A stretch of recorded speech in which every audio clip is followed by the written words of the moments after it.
An Introduction to the Devout Life by St. Francois de Sales.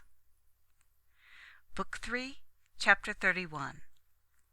On Amusements, and first, of those which are lawful. We must needs sometimes relax the mind and give the body some recreation. Cassian relates that one day a sportsman found St. John the Evangelist amusing himself by caressing a partridge which sat upon his wrist. The man inquired how so great a person could spend his time in so humble an amusement, to which St. John replied by asking, "Why did he not always keep his bow strung?" "For fear," the hunter answered, "lest if it were always bent, it should lose its power when it was wanted."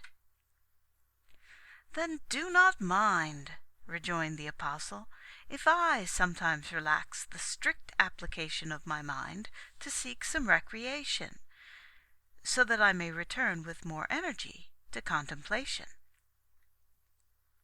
It is a failing to be so harsh and rigid that we will not allow ourselves or others to indulge in any recreation.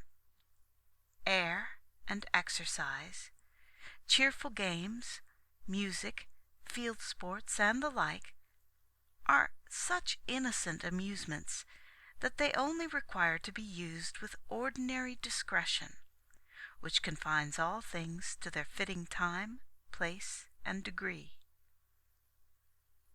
Those games which serve to exercise mental or bodily activity or adroitness, such as bowls, chess, and the like, are laudable amusements in themselves.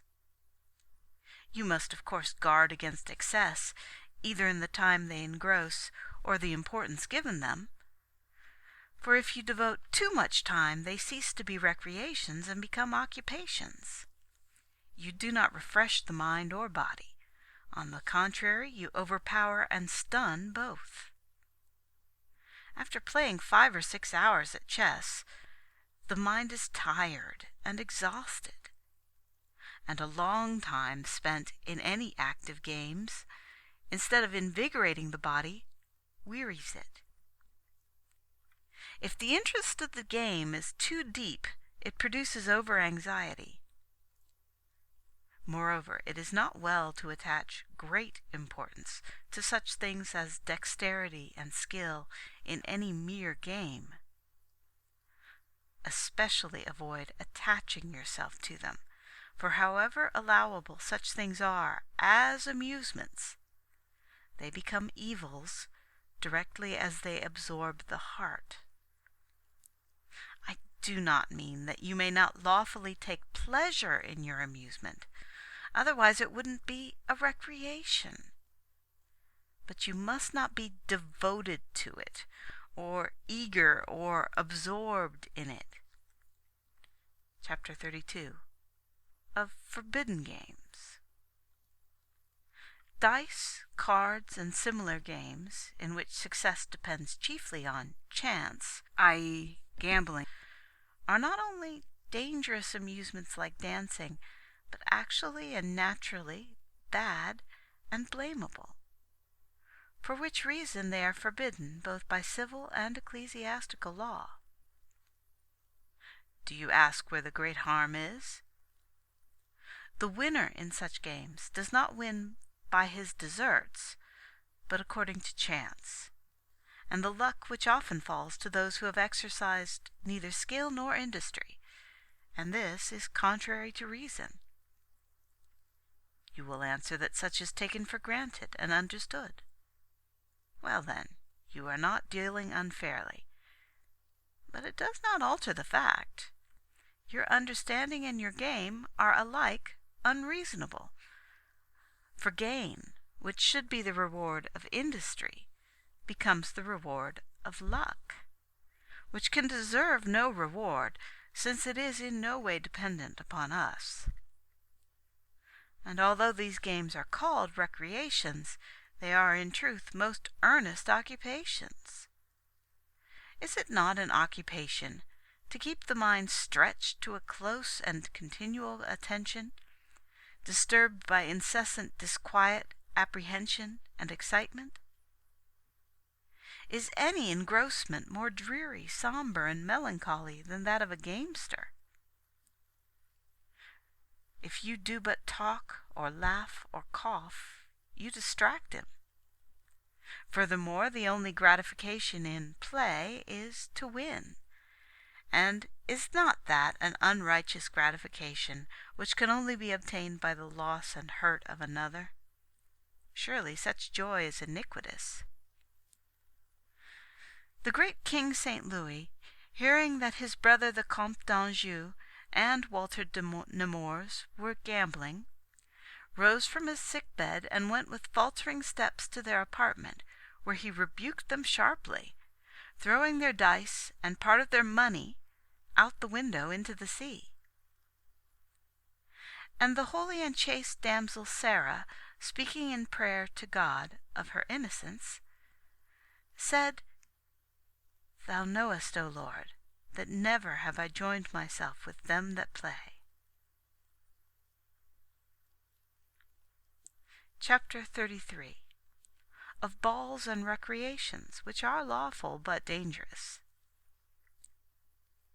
Balls and dances are in themselves matters of indifference, but the ordinary attendant circumstances have a tendency to evil, and consequently are perilous. They take place at night, and the darkness and obscurity add to the dangers of amusements in their own nature so susceptible of evil. Moreover, the long staying up which they involve entails the loss of the following mornings, and thereby the service of God is neglected. It is surely a folly to reverse day and night, light and darkness, and follow idle vanities instead of good works. Those who go to a ball carry vanity with them, and vanity has a great tendency to excite bad passions and blamable affections. I would say to you of balls what physicians say of mushrooms. The best are but unwholesome food, and I say the best balls are but indifferent. If, however, you must eat up mushrooms, let them be well prepared. If you cannot well avoid mixing in such pursuits, go in a careful, watchful spirit, with modesty, dignity, and pure intentions. Eat but little and seldom, says the physician, of this unwholesome food of mushrooms, for however they are cooked, they are hurtful in any great quantity. Then go seldom, and beware that you do not become overfond of the amusement. Pliny says that mushrooms, being porous and spongy, easily imbibe any infection, so that if they are near a serpent, they acquire his venom. So balls and similar assemblies usually attract all that is least commendable, while envy, disputes, vexations, and imprudent attachments abound there, and find a more than usually easy access into the heart. Such idle recreations are generally dangerous, inasmuch as they dissipate the spirit of devotion, weaken our energies, cool our charity, and arouse many evil inclinations in the heart. Therefore they should be entered upon with great caution. It is said that after eating mushrooms you should always drink some good wine, and after mixing in such amusements you should arouse some good and holy reflections which may counteract any dangerous impression made on your mind by the vain pleasure you have enjoyed. Reflections such as these. 1. While you were at this ball, there were souls in torment, owing to sins committed or instigated under similar circumstances. 2. And at the same time, holy and pious men were serving God, singing his praise and contemplating his beauty. How much better was their time spent than yours? 3. While you were dancing, some have departed this life in bitter anguish, and thousands of men and women were lying on their beds of suffering or wandering in the streets, enduring the pains of fever and other diseases. They know no rest. Will you not pity them, and remember that the day will come when you must suffer as they do now, while others will be dancing as you have done? 4. Our blessed Lord, His Mother, the saints and angels were watching you, and surely they pitied and lamented over you, seeing your heart occupied and pleased with such unsatisfying trifles. 5. While you are thus engaged, time slips on, and death draws near. He mocks you and calls you to join His dance, in which the music is the groaning for past sin, and in which you will make but one step from life to death. This is the true pastime of men, since in it they pass, in an instant, from time to eternity, either of good or ill. God will lead you to many similar reflections if you live in the fear of Him. Chapter 34. When we may play or dance.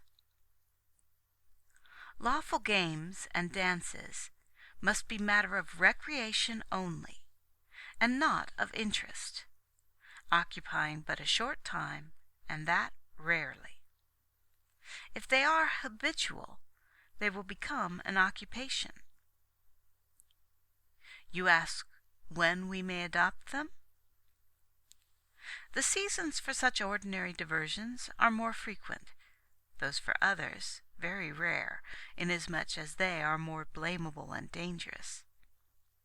But you may use them under the safeguards I have given you, which, when discretion and prudence dictate that you should comply with the wishes of that society in which you find yourself. For complacence, which is the companion of charity, sometimes renders unimportant things good, and those which are dangerous allowable. It even neutralizes the mischief in some things that are bad, so that games of chance, which of themselves are blamable, are not so when we use them from some good motive. Thus St. Charles Borromeo relaxed when amongst the Swiss, in certain matters concerning which he was otherwise strict. And St. Ignatius Loyola accepted an invitation to play. St. Elizabeth of Hungary joined in dancing and other sports without prejudice to her devotion, which was so deeply rooted in her soul that just as the rocks around the lake of Rieti grow beneath the dashing of the waves, her holiness waxed greater amidst the pomps and vanities to which her rank exposed her. Great fires flame all the more when the wind blows, but a little fire will be altogether extinguished unless it be sheltered. End of chapter 34.